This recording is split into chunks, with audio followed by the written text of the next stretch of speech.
Muy bien, una cosa que yo no sabía. Ya sé que hay unos cuantos dictadores en el mundo. Así es. ¿Pero sabíais que ahora algunos de esos dictadores al parecer también son drogadictos? Eso explicaría unas cuantas cosas. Hugo Chávez ha reconocido en un discurso que ha sido curiosamente poco comentado, por cierto, que mastica cacao todas las mañanas y también come algo que se llama pasta de cacao. Creo que es coca. Y por cierto es adictiva. Y se la pasa el dictador de Bolivia. ¿Cómo dices? Es coca. El cacao es... El cacao es bueno. Espera. Al sur de la frontera. Vale, no entiendo de narcóticos todo lo que debería. Vaya, pues es una pena. Por un momento, cuando has dicho cacao, me he imaginado a la gente en todo el país escupiendo el chocolate. ¿Qué? Creían que se iban a poner contentos desayunando, ¿eh? Yo suelo desayunar Ovaltine, pero hablaremos de eso otro día. Pero lo que estás diciendo yo también lo he leído y creo que la gente, supongo que a los periodistas, nos gustaría saber de qué está hablando. Toma su pasta de cacao. Coca. Coca, ahora se te ha pegado a ti lo del cacao. ¿Y quién le da esa pasta? El dictador de Bolivia. ¿También es un dictador? Millones de personas ven estos programas habitualmente, día y noche en toda Norteamérica. ¿Creen todo lo que ven? Espero que no. Pero incluso las cadenas de televisión y periódicos más serios de Norteamérica y Europa siguieron el ejemplo de la Casa Blanca de Bush y dividieron el mundo en amigos, es decir, los líderes que hacen lo que nosotros queremos que hagan, y enemigos, los líderes que tienden a estar en desacuerdo con nosotros. Raúl Castro y el dictador venezolano Hugo Chávez, enemigo declarado de la administración Bush. Tenemos que considerar en este momento al gobierno de Venezuela como una fuerza negativa en la región. Esta es la nueva Venezuela construida con los ingresos de su petróleo. Caracas es uno de los grandes centros turísticos de las Américas, por el uso que se ha hecho de los ingresos de la industria petrolífera, aproximadamente la mitad de los beneficios de las ventas totales. La política nacional es dedicar las ganancias del petróleo a la construcción de la nación, a nuevas industrias y al bienestar público. Hace poco cometimos un gran error en Irak, y me da la impresión de que cuanto peor es la mentira, más a menudo se repite. Tenemos pruebas sólidas de la presencia en Irak de miembros de Al-Qaeda. Con la incesante repetición en los medios de las declaraciones de la administración Bush, más de un 70% de los estadounidenses encuestados se declararon convencidos de que Saddam Hussein estaba involucrado en las masacres del 11 de septiembre. ¿Entonces hay una pistola humeante? Pistola humeante, una expresión interesante. La pistola humeante podría llegar en forma de hongo nuclear. ¿Por qué estamos aquí? Esa es la cuestión. ¿Por qué estamos metidos en esta guerra? ¿Dónde están las armas de destrucción masiva? ¿Por qué tardasteis tanto tiempo, Wolf, en ir a por el vicepresidente Cheney? Hasta 2007 no hicisteis que se cabreara con vosotros. Esas son buenas preguntas. Vi al doctor Sanjay Gupta acompañando a las tropas al principio de la guerra. Él y ustedes, representantes de los grandes medios, renunciaron a hacer a nuestros líderes las preguntas difíciles y a exigir respuestas sinceras. Por eso estamos en esta guerra en el 5º año. Porque usted, la CNN, el doctor Gupta no hicieron su trabajo, estamos metidos en este desastre. La misma estrategia de Irak se aplicó a los levantamientos en Sudamérica. La victoria electoral de Hugo Chávez, a pesar de las numerosas críticas, fue un triunfo para la democracia venezolana. Pero hay un problema con la democracia. Tal y como se practica en el sur, puede producir políticos que se nieguen a aceptar los dictados de Washington. A los ojos de nuestros líderes, el presidente electo de Venezuela, Hugo Chávez, era y sigue siendo un dictador. Los peores dictadores del mundo, Hugo Chávez. El presidente de Venezuela ha llegado a ser más peligroso para los Estados Unidos de lo que Fidel Castro ha sido nunca. ExxonMobil afirma que ha sido robada por el presidente venezolano Hugo Chávez. El hombre fuerte de Latinoamérica. Existe en la realidad un payaso asesino y puede que esté ahora mismo en Latinoamérica. Hugo Chávez es un dictador. Estos dictadores desvergonzados. Si me preguntaran, ¿odia a Hugo Chávez o a Fidel Castro? Diría, sí, los odio. Al principio del libro usted cita a Otto Reich, el antiguo embajador de Venezuela en los 80, que dice que es más peligroso que Bin Laden y que los efectos de la guerra de Chávez contra América podrían eclipsar a los del 11 de septiembre. Chávez está apoyando el terrorismo de forma cotidiana. No colabora en la lucha contra el narcotráfico. Apoya las ambiciones nucleares de Irán, las ambiciones nucleares de Corea del Norte. Colabora con los sirios. Ha invitado abiertamente a Al-Qaeda y a Hamás a visitar Caracas. ¿Quién es Hugo Chávez? ¿De dónde ha salido? La caída del muro de Berlín y el colapso de la Unión Soviética fueron vistos por millones de personas como el fin de todas las alternativas al capitalismo. Washington parecía dejarse llevar por una arrogancia triunfalista, como si pensara, ahora podemos hacer todo lo que queramos. Esta noche vamos a examinar en detalle una misteriosa presencia en la escena internacional. Así es como el Fondo Monetario Internacional se describe a sí mismo. El Fondo Monetario Internacional es una poderosa institución financiera que tiene 186 países miembros, pero que está abrumadoramente controlada por el Departamento del Tesoro estadounidense. Su apoyo a gobiernos con recursos medios y bajos se suele considerar decisivo para su supervivencia política. El FMI intenta mantener una economía global estable, garantizando un flujo de dinero entre países con divisas diferentes. El mayor desafío al recién estrenado dominio de Washington surgió en Sudamérica, un continente que el FMI y el Departamento del Tesoro han utilizado a menudo como cobaya para sus experimentos económicos.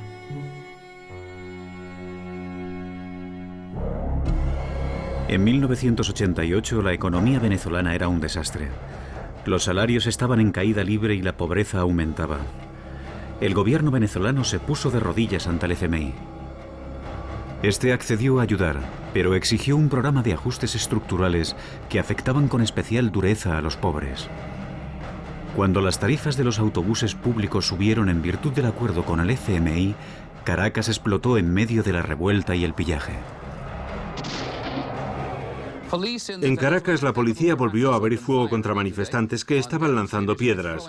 Es el cuarto día de violentas protestas ante la decisión del gobierno de subir los precios de productos básicos.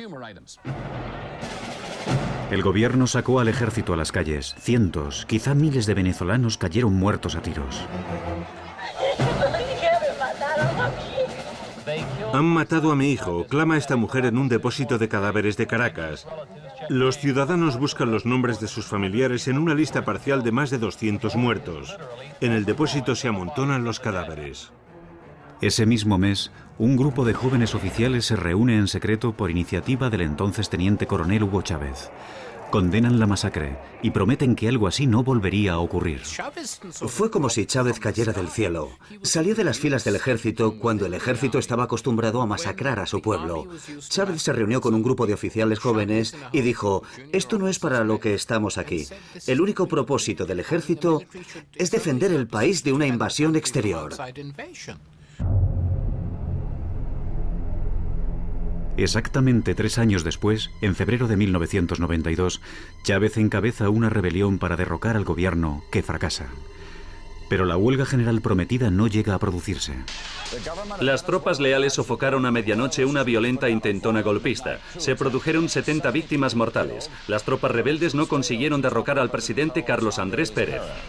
Y la gran noticia que le traigo a todos los venezolanos es que fueron dominados todos los focos y están detenidos porque se rindieron o porque fueron vencidos.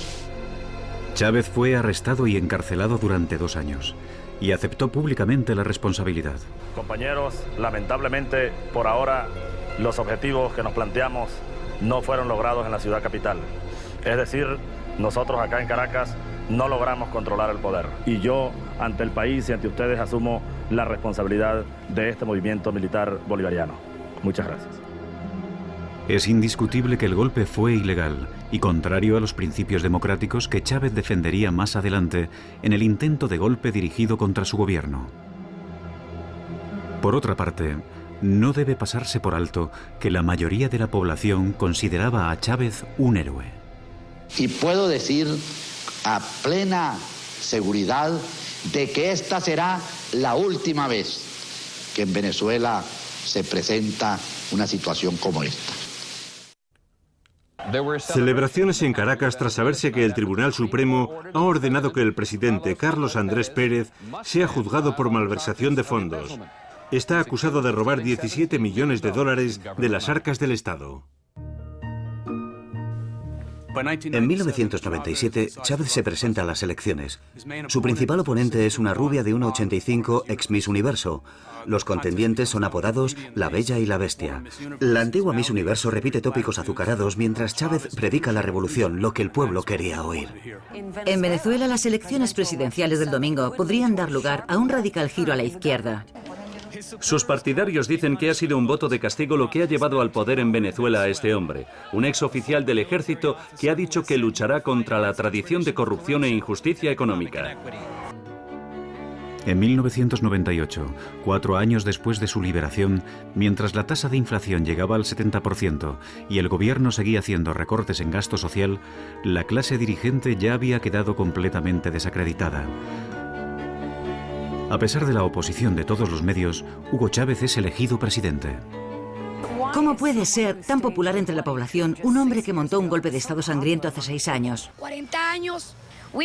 Hemos sufrido 40 años a criminales vestidos de políticos. Ese poder que ustedes me han dado a mí no me pertenece. Ese poder es de ustedes. Ustedes guiarán el gobierno, que no será el gobierno de Chávez, porque Chávez es el pueblo, será el gobierno del pueblo. Había prometido reformas en profundidad para elevar el nivel de vida de los pobres, fortalecer la democracia y compartir la riqueza petrolífera del país con aquellos que nunca se habían beneficiado de ella en el pasado. A lo largo de los 3 años siguientes, Chávez proclamó la República Bolivariana en Venezuela y empezó a cumplir su promesa. Estatuas del amado Simón Bolívar, el Libertador, nos miran desde su ciudad natal, Caracas. Bolívar condujo a 6 países sudamericanos a la libertad. Bolívar. Bolívar es una foto como de Bolívar en la plenitud de su gloria. A lo mejor Bolívar Bolívar en el Perú en toda su gloria, ¿no? Alguien dijo, Bolívar pensaba en siglos y miraba en continente, miraba continente. ¡Dale, viejo! ¿Cómo está la vaina?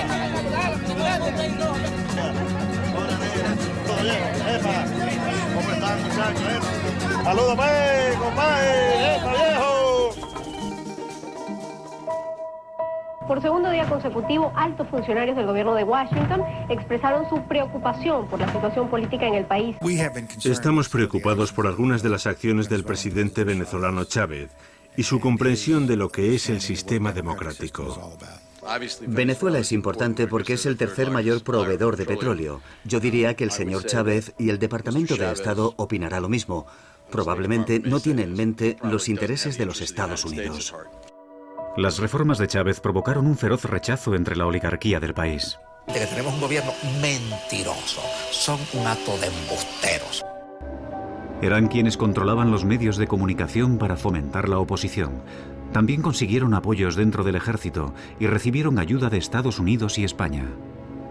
Pienso que lo más razonable para el señor presidente de la República y su gabinete es que presenten voluntariamente su renuncia o desaparezcan del país.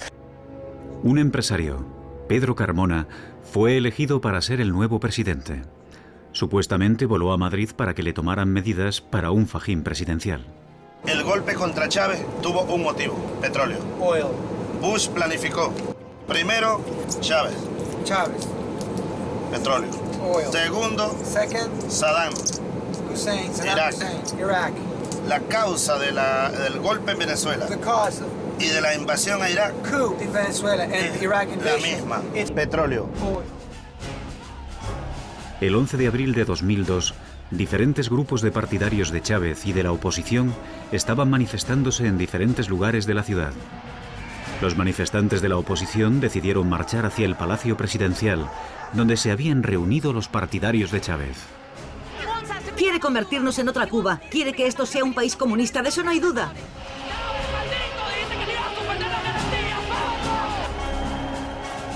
Según se aproximaban al palacio, de repente alguien empezó a disparar desde las azoteas de los edificios.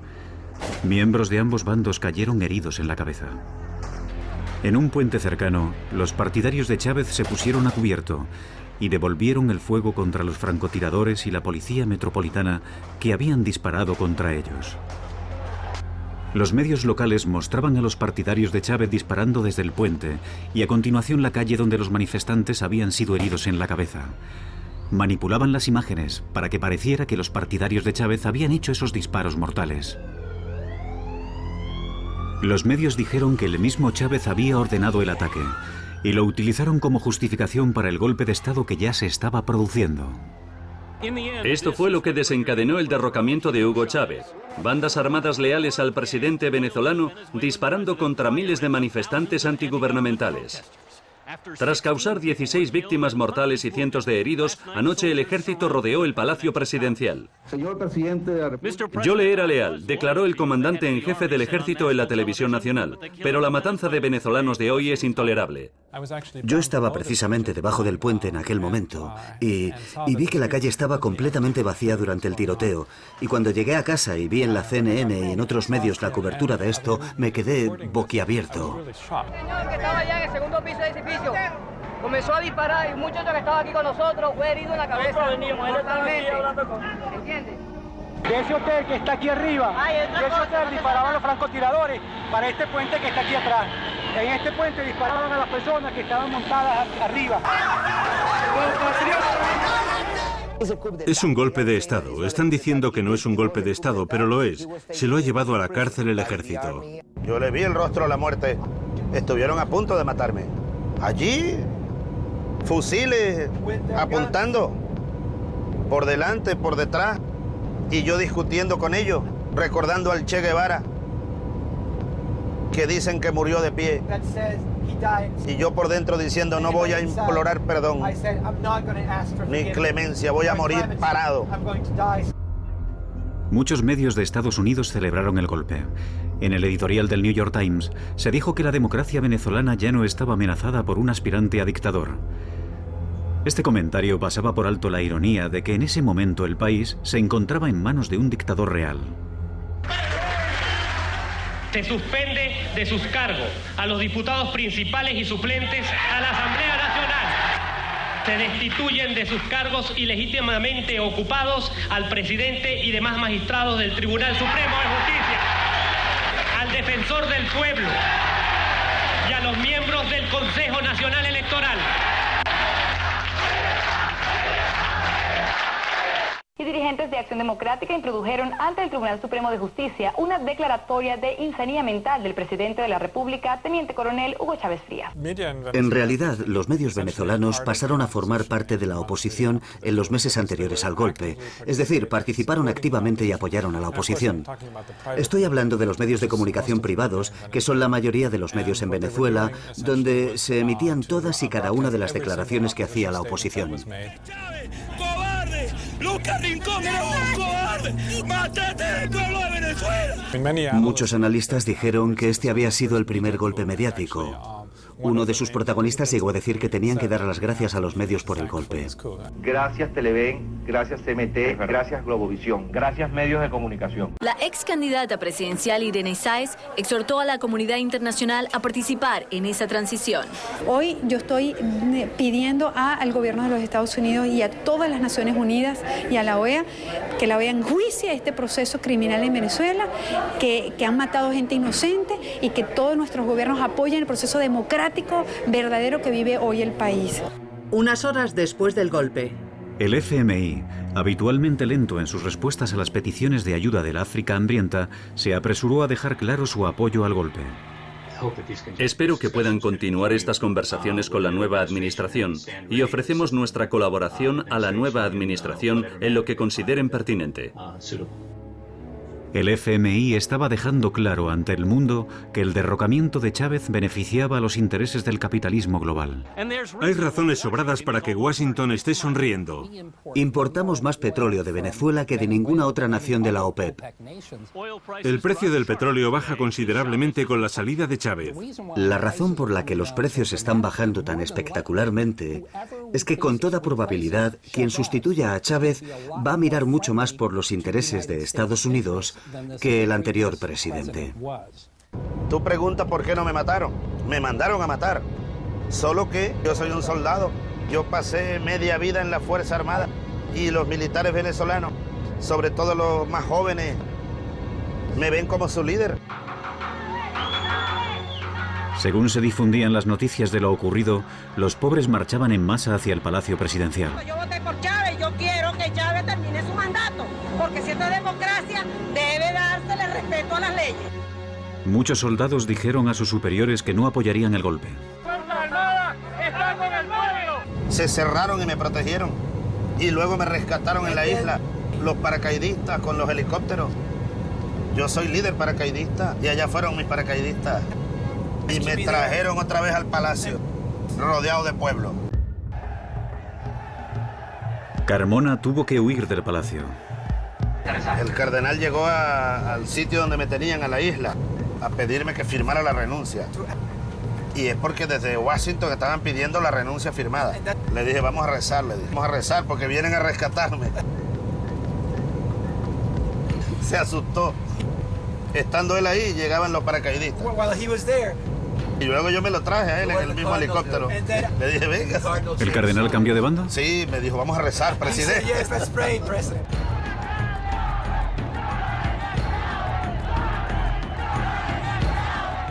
¿Pero por qué lo hicieron tan mal? Fue un golpe chapucero. No sé, ¿por qué no le mataron cuando pudieron? No se emplearon a fondo. Si lo comparamos con Guatemala, Chile o Argentina. La Venezuela del año 2000, 2002, no es la Guatemala del 54, no es el Chile del 73. Esto es una revolución, yo lo he dicho, pacífica, pero armada. El ejército venezolano forjador de libertades está con su pueblo. ¡Viva el presidente! ¡Viva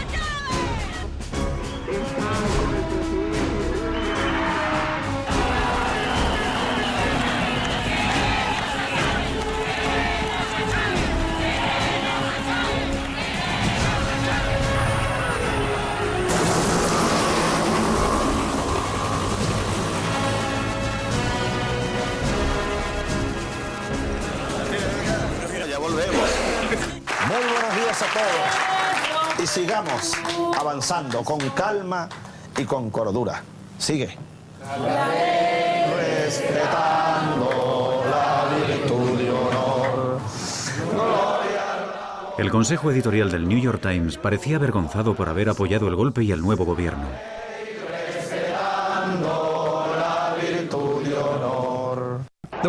La Casa Blanca ha admitido que funcionarios estadounidenses habían mantenido reuniones con líderes de la oposición venezolana para discutir la expulsión del presidente Hugo Chávez, pero que en ningún momento se dio a entender que una solución militar fuera aceptable.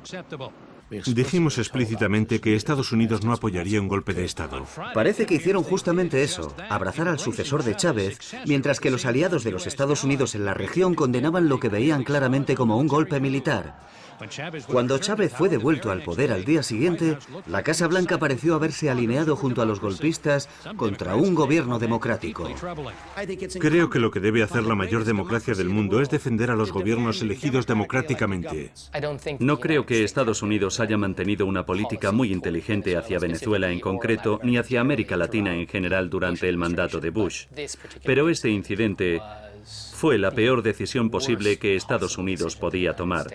No solo se ganó la enemistad eterna de la administración Chávez, sino que hizo muy difícil que alguien en América Latina se pusiera a favor de Estados Unidos. Dice que el golpe que tuvo lugar en su país fue orquestado por Estados Unidos y algunos de su administración afirman que de hecho usted tuvo algo que ver. ¿Qué dice usted cuando oye eso? Bueno, me hace gracia porque el golpe, en primer lugar, no hubo tal golpe.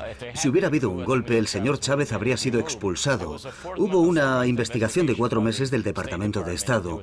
No hubo absolutamente ninguna participación de Estados Unidos en esa acción que Chávez llama golpe.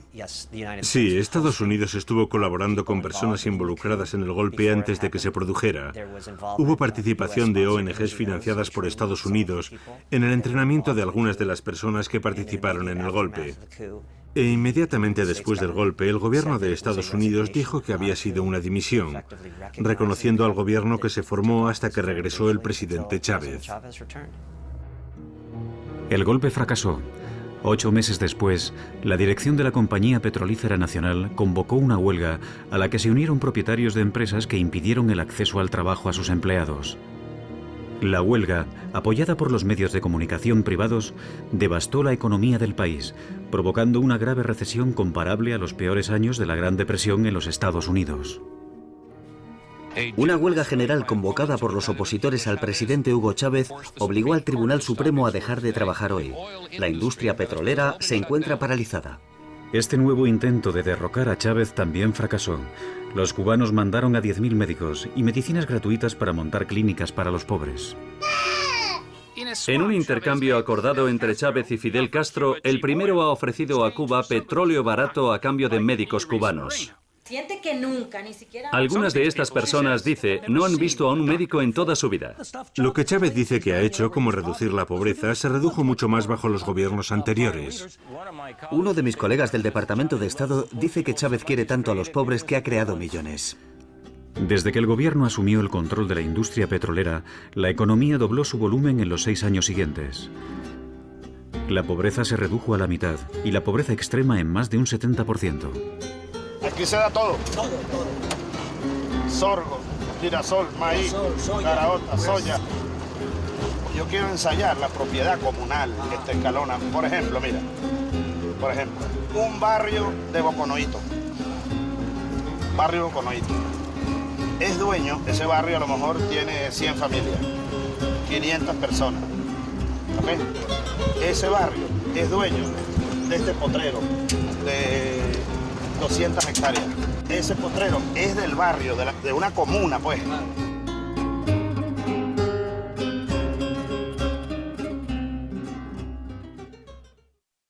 Su respeto de los derechos humanos es muy pobre. La administración Bush lo ha comparado con Hitler. Los derechos humanos se han convertido en una expresión de moda, igual que la libertad lo fue durante la era soviética, pero se aplica un doble rasero político. Nuestro vecino y aliado más cercano en la región, Colombia, tiene un historial de respeto de los derechos humanos mucho peor. Pero como el presidente Uribe es amigo de Washington en su guerra contra las drogas, los medios le pasan por alto cosas que a Chávez no le toleran. Chávez se muestra en público intencionadamente con los tiranos más odiados por Washington. Tenemos los medios para acabar con él, y creo que ha llegado el momento de que utilicemos esos medios. No necesitamos otra guerra de 200.000 millones de dólares para deshacernos de un dictador violento. Yo diría, por los pocos días que he estado con usted, que se le ha endurecido mucho la piel, pero al principio debió afectarle mucho. Me afectó en lo personal. En lo personal me dolía la mentira y el irrespeto a un pueblo. Pero luego me di cuenta que es parte de un juego y que por más que yo haga, yo me puedo vestir de cura, con un copito de esos rojos aquí. Me van a seguir diciendo, tirano, los pueblos saben la verdad. Comprendo la actitud desafiante de Chávez. Después del golpe, la situación empezó a parecerse cada vez más a una guerra. George W. Bush. Es usted un burro, señor Bush. Ayer estuvo el diablo aquí.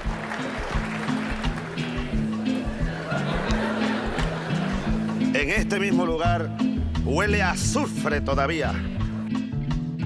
Este es su escritorio, aquí es donde trabaja. Este es uno de mis sitios de trabajo preferidos. Nunca había visto tanta energía, nunca. Ayer me dijo que por la noche iba a volver aquí a trabajar. Sí, anoche trabajé, mira. ¿A qué hora se fue a dormir? Como a las 3 de la mañana. A las 3. ¿Y estuvo trabajando hasta la 1 o las 2? Trabajando, leyendo mucho. Estoy obligado a estudiar mucho. ¿Y disfruta haciéndolo? Tengo que saber del ¿Se lo pasa bien? ¿Alguna vez lee por placer? Todo esto es un placer para mí. ¿De verdad se va a dormir leyendo este libro? No sé, tiene que ser muy aburrido. Esto es muy aburrido.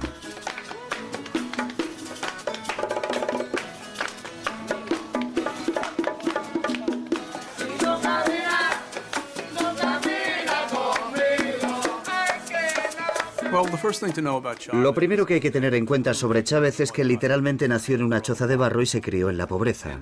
Y esto afectó tanto a su visión de Venezuela como en última instancia a la misión de su vida, transformar el país. Yo nací allá 100 metros allá. Hola. Bienvenido a su pueblo. Hola, ¿cómo está mi vida? Mira, muchachita. Venezuela pasó 50 años sin proyecto, ahora tenemos un proyecto.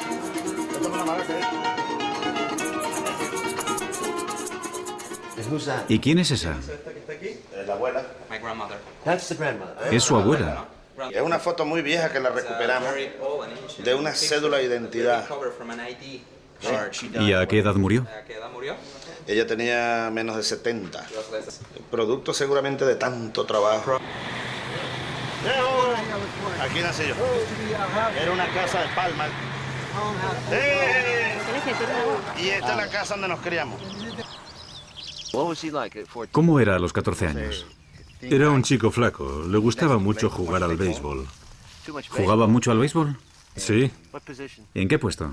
Solía jugar de pitcher y también jugaba de primera base. Y siempre se esforzaba mucho por ganar. ¿Ah, sí? Le gusta ganar siempre. ¿No le gusta perder? No, pero es porque se esfuerza mucho por ganar.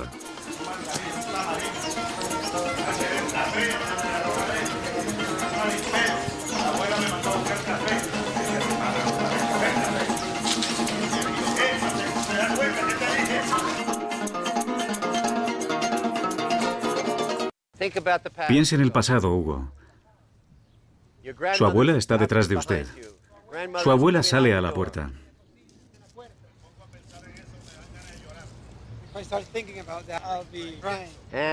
Y acción.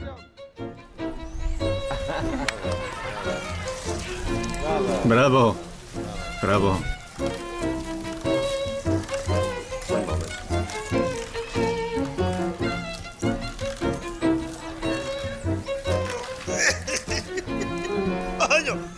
¡Me partió! Tengo que pagar. Tengo que pagar. ¡Coño! ¿De quién es esta bicicleta?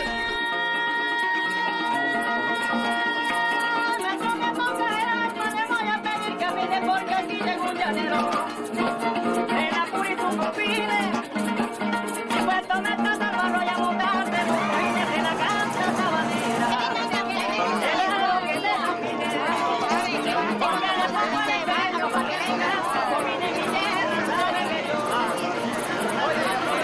¿Cómo estás, muchacha? ¿Tú qué estás estudiando?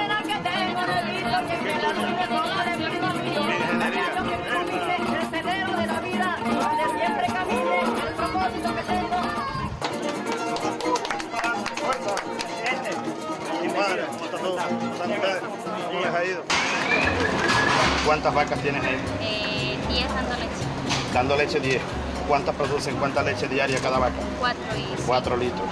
Hay que levantar esa producción. Y es tuyo, es propiedad tuya, de la familia, pues. Sí, ¿estudiaste hasta qué? Hasta sexto grado. Sexto grado, tienes que sacar secundaria a la Misión Rivas. Ya cuando yo llegué aquí había que importar maíz. Ya no hace falta importar maíz. Batimos récord de producción este año. Ahora nosotros estamos instalando las plantas. La bomba atómica iraní está aquí. This is where we're building the Iranian atomic bomb. El procesar 72 toneladas al día. Así que no diga eso. La bomba de maíz. The corn bomb. El maíz sale de ahí Corn comes out of there a nuestra planta. to our own plant. Hacemos la harina, en este caso con apoyo de Irán. With the support of Iran. Y la vendemos muy barata a los pobres y al pueblo, a todos. Hace 200 años comenzó una revolución. Bolívar la dirigió, libertando estos pueblos del Imperio Español. Y comenzó el sueño de una república libre, soberana. Pero luego nos cayó el Imperio norteamericano, el Imperio inglés, y partieron esto en pedazos. La historia nuestra es terrible. Este continente quiere ser. Queremos ser nosotros mismos. Yo te quiero mostrar. Look, Oliver, I want to show you something. ¿Tú ves? You see? Aquella estructura es un viejo cuartel. Y allí tuve yo el día de la rebelión militar. Eso fue el 4 de febrero del 92. 1992. Ese era el puesto de comando de la rebelión. Estaban tomando el palacio, nuestros militares rebeldes de Caracas. Yo he podido morir ahí. Ahí murieron soldados míos. Yo estoy fuertemente conectado con los que murieron ese día, con los que murieron aquí. En esas ventanas todavía hay impactos de disparos de aquel día. Esos muertos, yo los cargo aquí. Those that are with me. Es parte de mi Part compromiso. of my commitment. Como soldado, como exsoldado lo entiendo.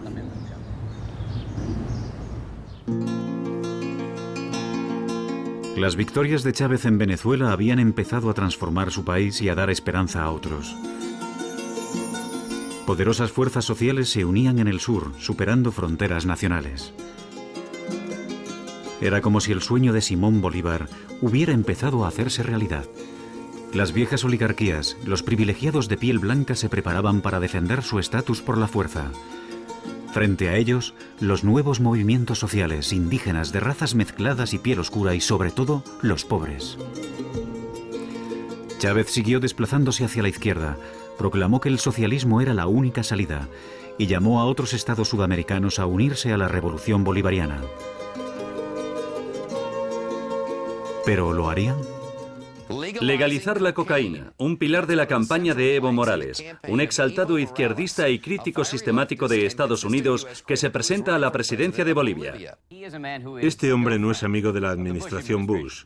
Antiguo dirigente del Sindicato de Cultivadores de Cacao, es el primer indio elegido presidente en este país. Evo Morales, que llamó terrorista a Bush, forma parte de la nueva ola de líderes de izquierdas de Sudamérica. Es mucho lo que está en juego. Bolivia es el segundo mayor productor de gas natural de Sudamérica. El vuelo de Caracas a La Paz es una línea recta hacia el sur a través de los Andes. Fue en Bolivia donde el Che Guevara fue capturado y muerto por orden de la CIA en 1967.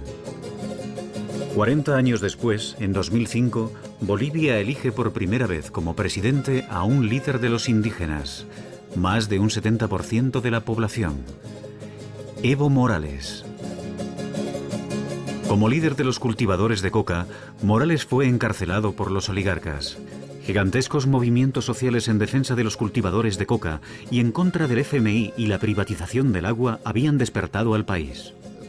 El gobierno vendió el abastecimiento de agua en Cochabamba a Bechtel, una corporación estadounidense.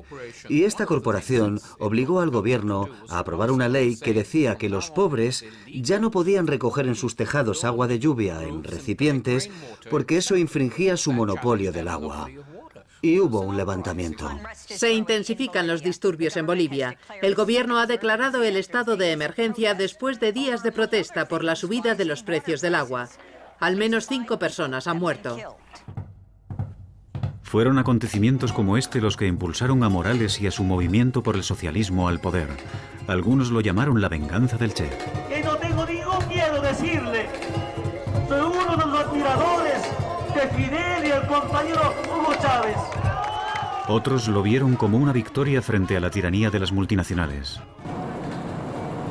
En La Paz, todos tuvimos que adaptarnos a la altitud. Este es el aeropuerto internacional más alto del mundo.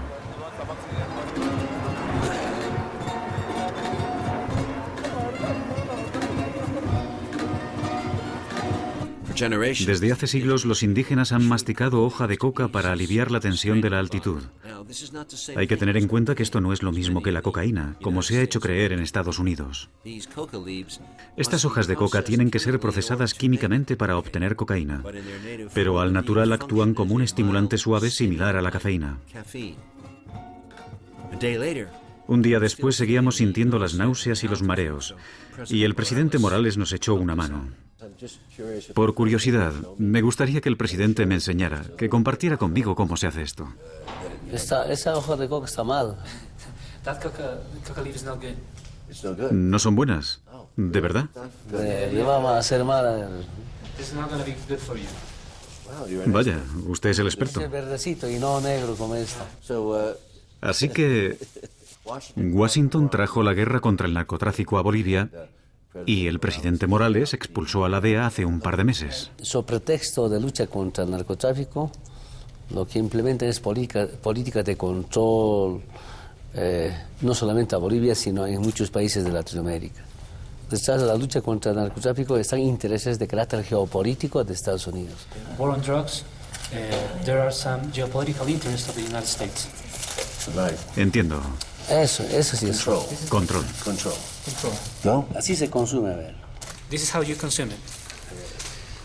Yo lo invito y me recibe en las dos manos. He's going to invite you and you need to... Eso. Una vez teniendo en la mano, te agarras. You hold them. Te agarras de esta colita y... ¿Qué le pasa al rabo? Así es como se agarra.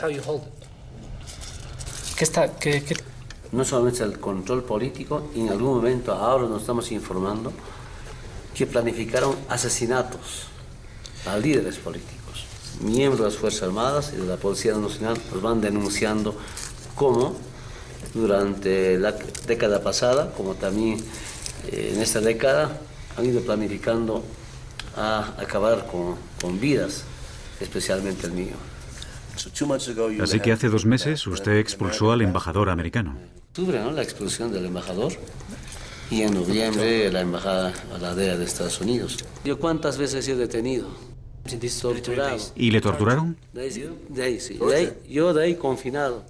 ¿Por qué le torturaron? Por acusaciones de conspiración, de sedición. ¿Le torturaron soldados bolivianos o fueron asesores estadounidenses? Soldados bolivianos bajo la dirección de la DEA de Estados Unidos. ¿Cuándo fue la última vez que estuvo encarcelado? En el 97, ¿no? 1997. Después he sido diputado, pero expulsado del Parlamento en el año 2002. Y el plan era detenerme, encarcelarme e inhabilitarme como candidato a presidente. Y fracasaron. Por primera vez no se permite ninguna base militar extranjera. Pero ahora no hay ninguna. ¿Hay alguna ahora? Ya no hay. Había antes. Se ha unido a las filas de Hugo. Para los medios de Estados Unidos es otro de los izquierdistas malos. Los medios que van a siempre tratar de criminalizar la lucha contra el neoliberalismo, contra el colonialismo y contra el imperialismo. Y es casi normal. Acá el peor enemigo que tengo son los medios de comunicación. ¿Podríamos decir que el objetivo de los presidentes de la región sería poseer sus propios recursos? Recuperar los recursos naturales es una base para las economías de los distintos países del mundo. Y para terminar, ¿cómo se describiría a sí mismo? Yo me siento más dirigente sindical que presidente, porque como dirigente hay una lucha permanente. Y a veces aquí los ministros me dicen, tú eres presidente, no digas eso, incluido este viceministro. Y ahora que me ha despejado con esas hojas verdes, ¿sería posible salir fuera un segundo si él también está despejado? No sé si está despejado. Siempre con energía. Me gustaría jugar al fútbol con el presidente. ¿Me puede enseñar alguna técnica de fútbol? ¿Es como Maradona? En fútbol. ¿Así?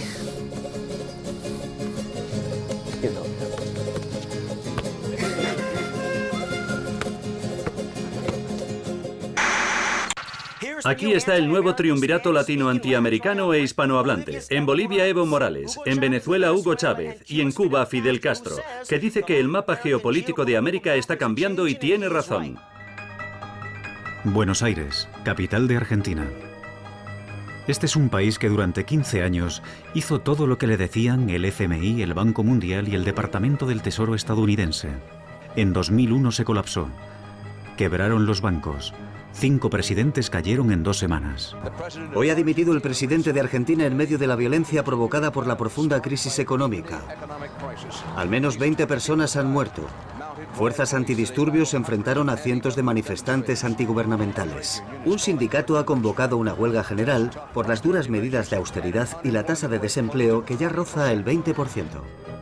La gente se echó a la calle. Se ocuparon fábricas. En el Gran Parque Central de Buenos Aires se reunieron delegados de todas las localidades, ricos y pobres, para debatir el futuro. Néstor Kirchner fue elegido presidente y se negó a cumplir las condiciones del FMI, obligándoles a rectificar. Al final de su mandato, su esposa Cristina, imbuida del mismo espíritu bolivariano, fue elegida presidenta. A mí me parece que, como te decía, ¿no? Por primera vez en la región los gobernantes se parecen a sus gobernados. Si vos vas a Bolivia y mirás la cara de Evo es la cara de los bolivianos. Es la primera vez que esto sucede. El presidente uno de los últimos o anteúltimos presidentes que derrocaron, Sánchez de Lozada, le costaba hablar en español porque vivía en Estados Unidos. y no tenía absolutamente nada que ver con los bolivianos. Le contaba la otra vez a periodistas que me interrogaban, dice que Hugo Chávez quiera exportar su revolución o su cambio o su socialismo a toda América Latina, y esto no puede ser así, me decían, ¿no?, los periodistas europeos. De esa manera piensan los que son colonialistas, como ustedes los europeos, que han sido toda la vida coloniales y que han siempre tratado de instalar las ideas que ellos tenían en otros países. Nosotros que en la región no tenemos experiencias internas de colonialismo de un país sobre el otro, al contrario, sino que hemos sido también sujetos que hemos sufrido el colonialismo, no pensamos que nadie quiera imponernos nada. Al contrario, creemos en la integración, respetando las modalidades, las identidades de cada país, las culturas y los procesos políticos que nunca son iguales en ninguna parte, porque no son iguales los pueblos, porque no son iguales las sociedades y porque no son iguales las historias. ¿Qué opina de que la prensa llame dictador a Chávez? Creo que no hay ninguna experiencia de los gobiernos actuales en América Latina ni en el mundo que haya tenido la cantidad de elecciones por las que ha pasado Hugo Chávez.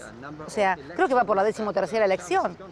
No he visto muchos dictadores con 13 elecciones consecutivas. Se puede estar de acuerdo con lo que dice o no, pero decir que en Venezuela no hay libertad para decir lo que cada uno piensa, no me pareció en absoluto, al contrario. ¿Cuántos pares de zapatos tiene usted? ¿Y cuántos pares de zapatos tienes? No sé, nunca los conté. Pero, qué sé yo, qué sé yo. No sé, nunca le preguntaron a un hombre cuántos pares de zapatos tiene o cuántos pantalones tiene. Le preguntan siempre a las mujeres esas cosas. Bien, ya hemos visto que le gusta hablar claro. Ay, gracias. Acá estamos mucho mejor.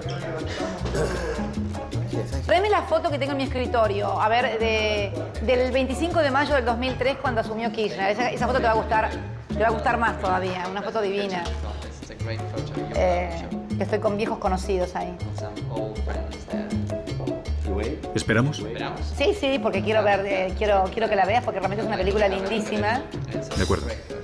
A ver si la encontraron. Hombres tenían que ser para ser tan lentos, Dios mío.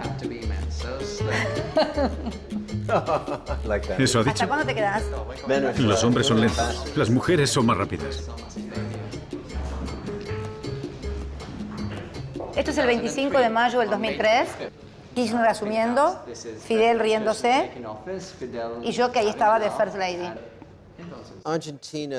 Argentina vivió una terrible recesión entre 1998 y 2002. ¿Puede describirnos el papel que jugó el FMI y lo que hizo Argentina para salir de esa recesión? Terrible. Terrible. El FMI recomendaron la oleada de privatizaciones, de no intervención del Estado, de que el mercado todo lo resolvía y sostuvo la convertibilidad. Para sostener esta ficción, además, el país se endeudó financieramente en forma brutal, porque los capitales venían y tenían una tasa de interés impresionante en Argentina y luego se retiraban y provocaron el endeudamiento más grande del que se tenga memoria en la República Argentina, que llegó a estar en el orden del 160% del PBI. Nos dejó a un cuarto de la población sin trabajo, 56% de pobreza, 30 y pico de indigencia, y en fin, todo lo que puede constituir una tragedia social. Entonces, finalmente, todo estalla en el año 2001 y 2002 con brutales devaluaciones que significaron una formidable transferencia de ingresos. Esta es la Argentina que recibe Kirchner en el año 2003, en el 25 de mayo, y donde nosotros entonces planteamos una política sustancialmente diferente, de una gran discusión con el Fondo Monetario Internacional. Está muy extendida la idea de que Estados Unidos ignora a América Latina y de que su política comercial beneficia a los ricos. El presidente argentino, que tiene sus propios problemas con la política comercial de Estados Unidos, no parecía nada ansioso por abrazar a su homólogo estadounidense, una situación incómoda para Bush. No es fácil recibir a todos estos países. No es fácil quizás recibirme a mí. Mucha gente dice que usted jugó un papel decisivo y heroico al enfrentarse al FMI por primera vez con éxito. ¿Diría usted que uno de los hitos personales de su vida puede haber sido la conferencia de Mar del Plata con Bush? Bueno, yo digo que sí. Es decir, yo creo que ese día América Latina derrotó las intenciones de la primera potencia del mundo, representada por la política que llevaba el expresidente Bush adelante, con el ALCA, y actuamos todos colectivamente. Yo creo que ese día no lo voy a olvidar nunca en mi vida. Tanto que tengo el sillón de esa reunión guardada en mi casa Calafate. Ese día tuvimos el coraje no de hablar por las radios cuando no está el hombre, o no está la política, o no está el sinónimo que expresa la política imperial. Y actuamos colectivamente, actuamos ordenadamente. Eso fue uno de los pasos más importantes que hubo en la región. Cuando uno dice que no a un banquero, ¿qué ocurre? Y bueno, usted es subversivo, de izquierda, ladrón o sinvergüenza. ¿Hubo algún momento, como en las películas, en que uno de los grandes banqueros se apoyó en la mesa y le miró a los ojos y le dijo: «Señor Kirchner, ¿comprende las consecuencias de lo que está diciendo?» Cuando usted ve que un político es muy amigo de estos sectores, es que algo no anda bien. Porque estos sectores miran por su rentabilidad, no por la rentabilidad del conjunto de la sociedad. Y ahora, en este proceso que le toca afrontar a la actual presidenta, es un proceso por demás difícil, distinto, porque a mí me tocó salir del infierno. Ella ahora tiene que cualificar el trabajo, tiene que profundizar la distribución del ingreso.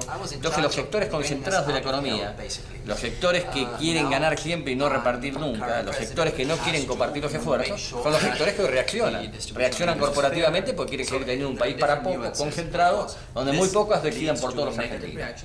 El presidente Bush ha venido a esta cumbre a hablar de su política de libre comercio para combatir la pobreza y crear empleo en la región. ¿Se miraron fijamente a los ojos usted y el presidente Bush aquel día? Yo digo que no hay que ser, ni hay que arrodillarse ante el poder, ni se necesita ser maleducado para decirle las cosas que tienen a aquellos que han usufructuado y han sojuzgado a nuestras naciones. Se genera una discusión en Monterrey, y yo digo que acá la solución para generar rápidamente, ¿qué es la solución que hay que hacer ahora? Dije a Bush, es un plan Marshall. Y se paró de la silla y se enojó. Me dijo, no, plan Marshall no, esa es una idea loca de los demócratas, me dice. Y que lo que hay que hacer acá y la mejor manera de dinamizar es, y Estados Unidos ha crecido en base a las guerras, me dijo. Así me lo dijo. Bueno, le digo, es un crecimiento. ¿La guerra? ¿Eso dijo? Dijo eso, textuales palabras. ¿Estaba sugiriendo que en Sudamérica hacía falta una guerra? Bueno, decía que Estados Unidos, nunca dijo América del Sur. Que Estados Unidos, que era un error de los demócratas, que todo el crecimiento económico que había tenido Estados Unidos había sido en base a las distintas guerras que tuvo. Es decir, en la forma que a él le gustaba hablar fue clarito, ¿no es cierto? En eso no puedo dudar que fue clarito. Sabe que Bush es, el presidente Bush, todavía es... Bueno, le quedan 6 días, ¿no? Yes.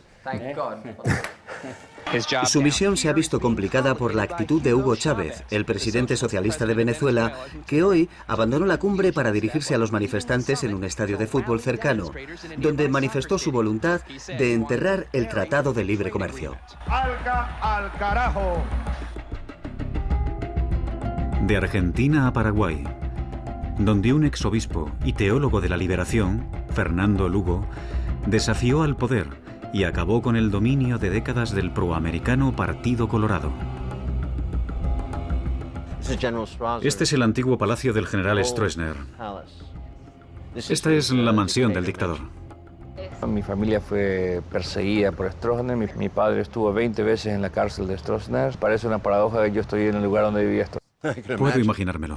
Los cambios que ha habido en América Latina en estos últimos 10 años, que son increíbles, sobre todo desde 2003-2004. ¿Piensa que de algún modo son el resultado de lo que sembró la teología de la liberación? Sin ninguna duda, ¿no? Nosotros creemos que América Latina, las raíces del cambio real, comienza con una manera nueva de pensar. Hace 15, 20 años nadie pensaba que un indígena puede ser presidente, que 2 mujeres puedan ser presidentes en 2 países importantes, que un metalúrgico pueda ser presidente, que un militar pueda ser presidente, y menos aún que un obispo pueda ser presidente. Yo creo que aquí hay un nuevo actor político que son los movimientos sociales. Pero la oposición viene efectivamente de los grupos que históricamente han tenido los privilegios aquí en Paraguay, especialmente después de 61 años de un partido hegemónico, no ha sido fácil el cambio aquí en el país. Aquí hay un grupo que se ha privilegiado históricamente del gobierno, de los recursos del Estado. Nosotros somos coherentes con la opción de la teología de la liberación. Si aquí tiene que haber privilegiados, tienen que ser los históricamente olvidados, los indígenas, los sin tierras, los sin educación y sin salud, que son los que hoy deben ser los primeros en atención. Los cambios son de tener una administración honesta, transparencia, que las instituciones recuperen su dignidad y un crecimiento económico, pero con mucha equidad social. No me puedo despegar de 30 años de acción pastoral dentro de la iglesia, y nosotros también decimos, uno es el que siembra, como dice San Pablo, otro es el que riega, otro lo hace crecer y otros los cosecharán después. ¿Y Paraguay tiene todavía vínculos con el FMI? Sí, tenemos... ¿Cuánto le deben? 2.300 millones de dólares. Chávez prestó a Argentina, creo que fueron 6.000 millones para que no se endeudaran. Chávez le prestará ese dinero si hablo con él. ¿Qué edad tiene? ¿Cuántos años tiene usted? 57. Tiene tiempo. Le quedan 30 años más. Bueno, Fernando Lugo, es usted muy amable y creo que muy buena persona. Le deseo mucha suerte en los próximos tiempos. Muchísimas gracias. Esto realmente no lo vamos a olvidar nunca. En Brasil los cambios fueron más políticos que estructurales. Lula da Silva ha sido elegido presidente de Brasil con el mayor margen de victoria de la historia del país. El señor da Silva es el primer presidente de izquierdas y de clase trabajadora de la historia de Brasil. Fue líder sindical y preso político durante el gobierno de la derecha en el país. Brasil es la 9ª economía del mundo y se encuentra sumido en una profunda crisis económica. La administración Bush apoyaba a su adversario. Pero el nuevo presidente fue Lula, un líder obrero. Puede que Lula no se haya enfrentado directamente al FMI, pero sí se negó a que Brasil fuera cómplice de los planes de desestabilización de Venezuela y Bolivia. Ahora está cumpliendo su última legislatura como presidente, pero le encontré tan combativo como en su juventud. Muchas veces aquí en América del Sur hemos tenido gobiernos serviles, y muchas veces también la élite era servil. Todo lo que era americano era bueno, todo lo que era europeo era bueno, todo lo que era japonés era bueno. Y todo lo que era nuestro era inútil. Yo aprendí en la vida sindical que un interlocutor solo respeta a otro si él se respeta. Yo personalmente no tengo interés por pelearme con Estados Unidos. La única cosa que yo quiero es que nos traten en igualdad de condiciones. Recuerdo que cuando llamé al presidente Rato del FMI para decirle que iba a pagar la deuda, él no quería que pagase. No, quédate el dinero, no hace falta que pagues. Y le dije, no, yo quiero saldar esa deuda. Nos quitamos de encima al FMI, al Club de París. No debemos nada a nadie. Y tenemos 260.000 millones de dólares de reserva. ¿Hay alguna posibilidad de crear un banco, una unión financiera de países sudamericanos, como la Unión Europea? ¿Sería posible? Sí, eso deseo. Lo deseo y trabajo por ello. Con Argentina tenemos relaciones comerciales en nuestras monedas. Es un proceso que estamos poniendo en marcha, que estamos construyendo. Porque yo sueño con que tengamos una estructura de una moneda única de América del Sur, con que tengamos un Parlamento de América del Sur, unas instituciones políticas de América del Sur, unas instituciones sindicales unificadas en América del Sur. Ahora estamos cambiando el modelo de gobierno en América Latina y es la primera vez que los pobres están siendo tratados como seres humanos. El resultado del avance político en América Latina es el resultado del fortalecimiento de la democracia. Yo soy un optimista inveterado. Gracias. Gracias. ¿Y si quiere decirle algo a Hugo antes de irnos? Mi hermano. Este es mi hermano. Y tú también. Los dos últimos presidentes de mi lista eran Raúl Castro de Cuba y Rafael Correa de Ecuador. Correa mostró su desprecio por el presidente Bush al decir que la política de Estados Unidos en América Latina es directamente responsable del ascenso de los movimientos izquierdistas en toda la región.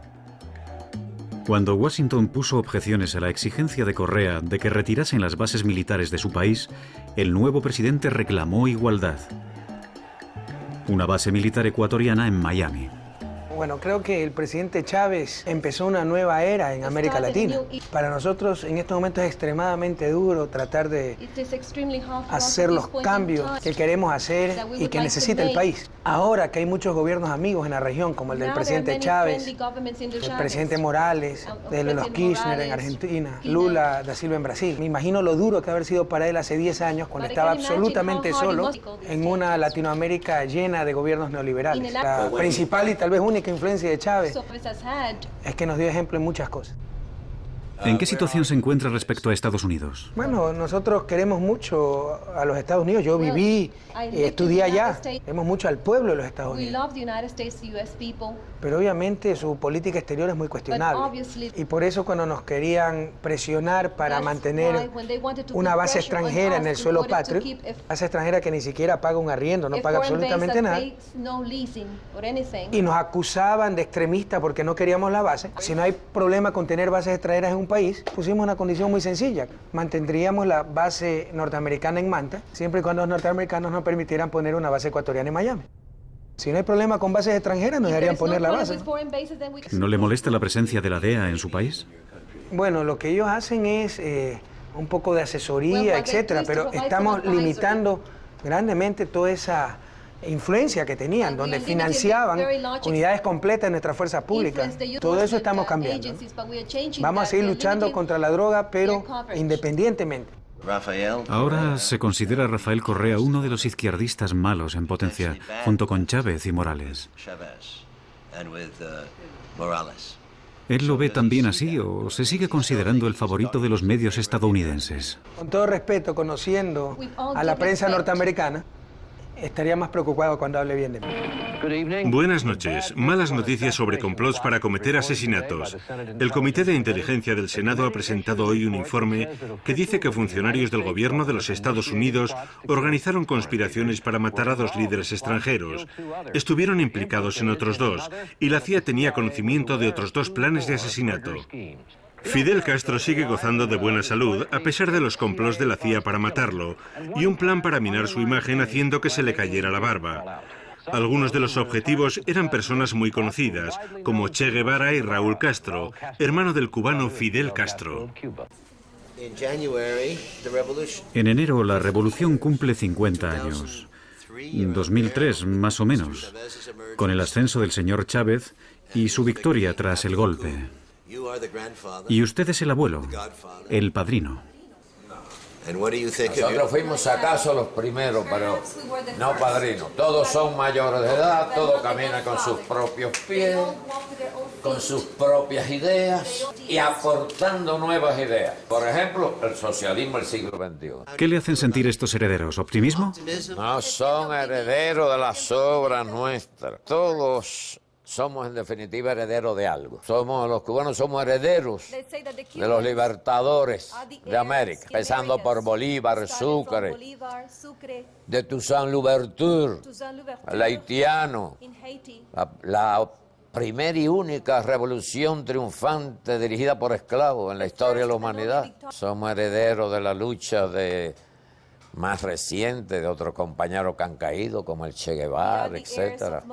Algunos eran muy jóvenes, como el presidente Correa, el presidente Chávez, pero cada uno va aprendiendo de su propio acervo y del acervo del continente y de la humanidad. Esa es la realidad. Ni padrinos nosotros, ni herederos ellos. Y la revolución cubana en el medio siglo ha llegado completica a la costa. Y los cubanos, a pesar de ser de carácter explosivo, hemos aprendido a tener paciencia. Una cosa increíble. Y de la liga explosiva esa, como calificó Fidel a los europeos, nuestro tronco español, la liga es y nuestro tronco africano. Estamos listos a otros 50 años.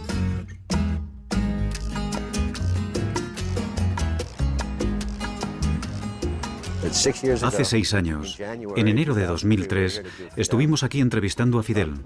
Estuvimos 3 días hablando con él, y era un lobo solitario. Seguía resistiendo él solo, y en la isla no había publicidad, no había corporaciones. Era como retroceder en el tiempo a otra era. Realmente era el ratón que rugió. Llevaba luchando a 80 kilómetros de los Estados Unidos 50 años, 60 años. Como el viejo y el mar. Como el viejo y el mar. Es una historia muy triste que escribió Hemingway sobre un viejo pescador que sale al mar y pesca un pez gigante, que es la revolución de 1960.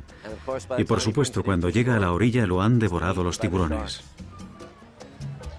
Aún así, al menos lo ha intentado. Ha hecho un esfuerzo noble. Y Hemingway revela esa fuerza de carácter, la belleza de la derrota, la tragedia del esfuerzo. Lo que me gustó de Castro fue que nos dijo, la historia es como un péndulo, las cosas cambian. Y de alguna forma extraña, él vio en el 2000 que todo esto iba a cambiar. Solo espero que veamos el fin de este capitalismo depredador. Creo que existe un capitalismo benigno, pero hay otro depredador que realmente destruye a los pueblos, y lo hemos visto durante toda nuestra vida. Chávez está enfrentándose a lo mismo que Castro, pero creo que tiene más aliados. En primer lugar, lo que me impresionó de Chávez es su fuerza, es un toro. Tiene la misma fuerza que vi en Castro cuando nos conocimos. Recuerda lo fuerte que era Castro. Él resistió, y Chávez resiste. ¿Por qué cree que en Estados Unidos odian tanto a Chávez? Está claro. Sí, es una amenaza. Es una amenaza tan grande para el sistema como lo era Castro. Es un gran ejemplo. Si triunfa, será la primera vez en la historia de América Latina, exceptuando a Castro, que alguien lleve a toda una región, prácticamente a todo el continente, a dar la espalda al FMI y al control económico de los Estados Unidos. Poco después de volver a Norteamérica, otro presidente entró en escena. Si hay alguien ahí que todavía se pregunte si el sueño de nuestros fundadores sigue vivo en nuestro tiempo, alguien que aún se cuestione la fuerza de nuestra democracia, esta noche es la respuesta. Ojalá Obama sea un nuevo Roosevelt y Obama plantee un nuevo New Deal, no solo a Estados Unidos, a todo el continente y al mundo. Dado que prácticamente todos los grandes organismos internacionales, desde el FMI hasta el Consejo de Seguridad de las Naciones Unidas, están controlados en gran medida por Estados Unidos, los nuevos bolivarianos decidieron fortalecer los lazos regionales para poder hablar con una única voz. Ocurrió en una reciente reunión de líderes del hemisferio en Trinidad, en la que los estados sudamericanos se negaron en bloque a firmar documento alguno en ausencia de Cuba. No fue cubierto adecuadamente por la prensa estadounidense. Si este modelo se reprodujera en otros continentes, la hegemonía de los Estados Unidos podría resultar gravemente erosionada. Hablar con Chávez, ¿un acierto, un error? Desde luego un hecho histórico, ¿no cree? Mi presidente estuvo en Trinidad y solo me trajo esta miserable camiseta del Che Guevara. Barack Obama asistió a la Cumbre de las Américas en Trinidad y encontró al continente entero, exceptuando a Colombia y México, dispuesto a enfrentarse a él. ¿Quién es ese hombre que se ríe con el presidente Obama y por qué todo el mundo habla de estas fotos?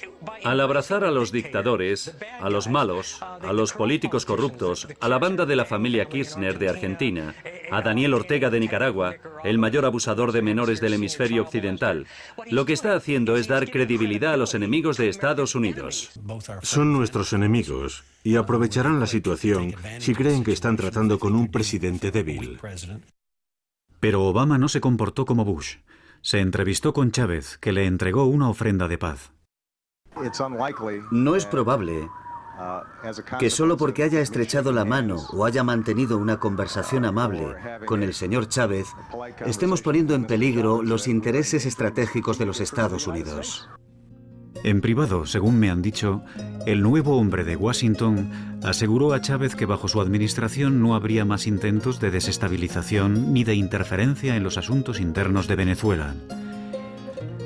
Si es cierto, será un pequeño paso adelante. Yo creo que hay 3 cosas que Obama tiene que hacer por el mundo. Primero, levantar el embargo a Cuba.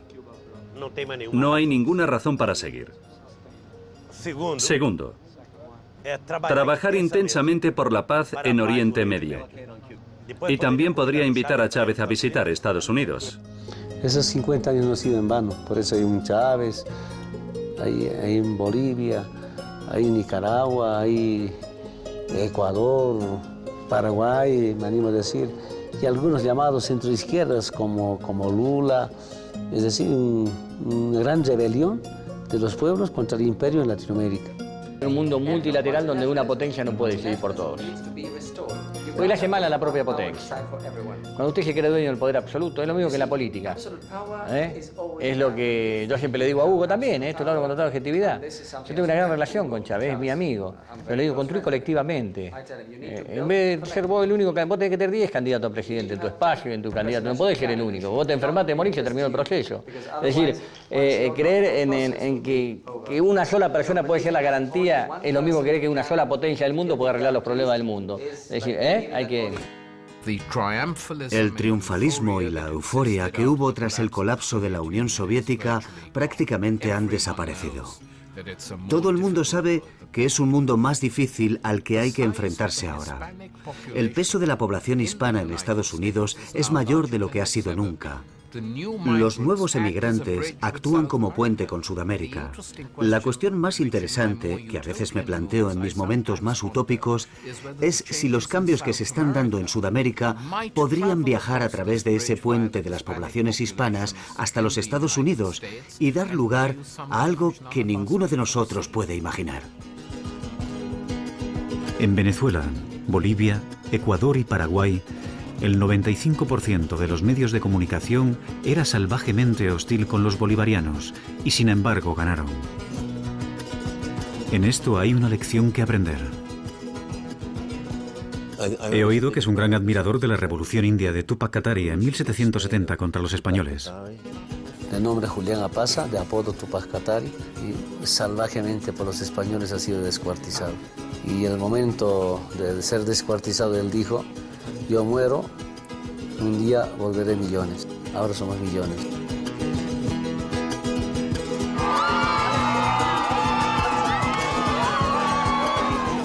Y quizá esa es una de las razones de la actividad que uno lleva. El optimismo, la fe, la esperanza y las evidencias concretas de que sí es posible cambiar el mundo, cambiar la historia. Es posible, Oliver.